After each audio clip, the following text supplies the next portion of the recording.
नाराए हमद। आए खुदावंद, मेरी अपने कवायद के मुताबिक तरबियत कर और अपनी शरीयत मुझे सिखा। आज हम मुकद्दस मरकस की अंजील, उसका दूसरा बाब और उसकी 14वीं आयत पर ध्यान ज्ञान करेंगे।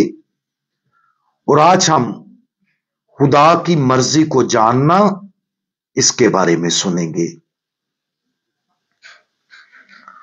और जाते हुए हल्फाई के बेटे लावी को महसूल की चौकी पर बैठे देखा और उससे कहा, मेरे पीछे हो ले। और वो उठकर उसके पीछे हो लिया। हम अपनी जिंदगी के लिए खुदा की मर्जी को कैसे जानते और पहचानते हैं?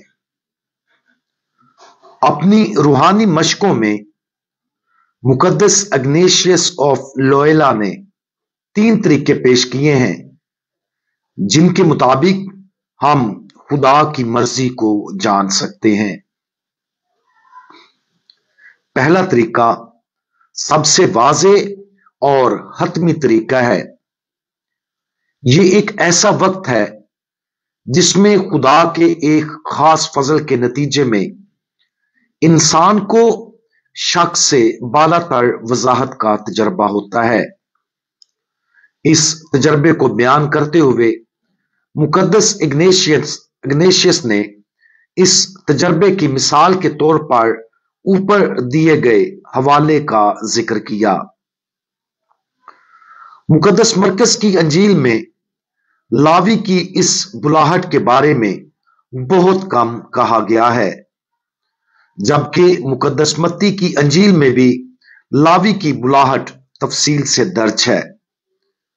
लावी, जिसे मत्ती के नाम से जाना जाता है, महसूल की चौकी पर टैक्स जमा करने के लिए बैठा था। ऐसा महसूस होता है कि खुदावंद यीशु ने लावी से सिर्फ ये 2 आसान अल्फाज कहे थे, मेरे पीछे हो ले। इन 2 अल्फाज के नतीजे में लावी अपनी साबका जिंदगी को तर्क करके खुदावंद यीशु मसीह का पैरोकार बन जाता है। सवाल यह है कि लावी ऐसा क्यों करेगा? वो क्या चीज थी जिसने उसे खुदावंद यीशु मसीह की पैरवी करने पर आमादा किया? वाज़े तौर पर खुदावंद यीशु मसीह की तरफ से 2 लफ्जों की दावत के अलावा बहुत कुछ था जिसने उसे जवाब देने पर आमादा किया। वो चीज जिसने लावी को कायल किया, वो खुदा का एक खास फजल था जिसने उसकी रूह के अंदर एक शक से बालातर वजाहत पैदा की। किसी न किसी तरह लावी को सिर्फ इतना मालूम था कि खुदा उसे अपनी साबका जिंदगी को तर्क करने और उस नई जिंदगी को गले लगाने के लिए बुला रहा है। उसके बारे में कोई तवील बहस नहीं हुई। उसने फायदा और नुकसान का ना सोचा। उसके बारे में कोई तवील सोच नहीं थी। लावी सिर्फ ये जानता था कि खुदा उसे बुला रहा है और उसने उसके बुलावे का जवाब दिया। अगरचे जिंदगी में इस तरह की वजाहत नायाब है, लेकिन इस हकीकत से आगाह होना जरूरी है कि बाज औकात खुदा इस तरह काम करता है। जब ऐसा होता है तो ये एक अजीम तोहफा है, और अगरचे फौरी वजाहत की ये गहराई हमेशा उस तरह नहीं होती जिस तरह खुदा हमसे बात करता है, लेकिन यह तस्लीम करना जरूरी है कि खुदा हमसे बाज औकात इस तरह बात करता है। आज लावी के इस बुलावे पर गौर करें। उस अंदरूनी यकीन पर गौर करें जो उसे उस लम्हे में दिया गया था।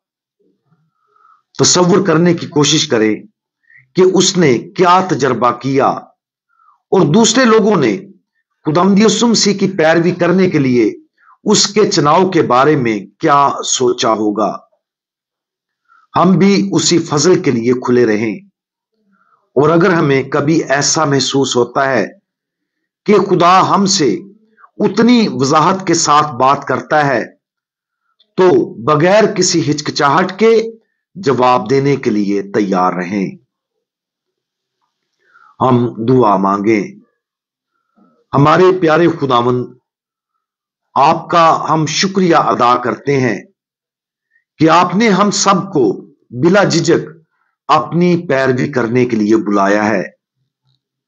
आपके शागिर्द होने की खुशी के लिए आपका शुक्रिया।